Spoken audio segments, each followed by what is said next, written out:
রাগের মাথায় আপনি সন্তানকে বললেন তুই মর, ফেরেশতারা বলল আমিন। তোর ভবিষ্যৎ অন্ধকার, ফেরেশতারা বলল আমিন। রেগে মেগে আপনি আপনার মেয়েকে বললেন জীবনেও তোর কপালে স্বামীর ভাত জুটবে না, ফেরেশতারা আবারও বলল আমিন। আচ্ছা, আপনি না সেই ব্যক্তি যে তার নিজের জীবনের চাইতেও সন্তানকে বেশি ভালোবাসেন? আপনি না সেই ব্যক্তি যে তার সন্তানের জন্য হাসতে হাসতে নিজের জীবনটাও দিয়ে দিতে পারেন? আপনি না সেই ব্যক্তি যে আল্লাহর কাছে নিজের চাইতেও সন্তানের জন্য বেশি দোয়া করে? তাহলে কি করে নিজের হাতে নিজের সন্তানের এত বড় ক্ষতি করতে পারলেন?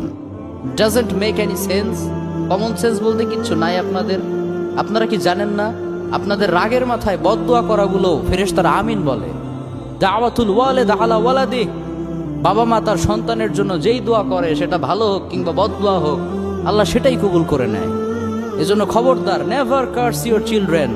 রাগের মাথায় কখনো সন্তানকে অভিশাপ করবেন না। খুব বেশি রাগ উঠে গেলে তার জন্য উল্টা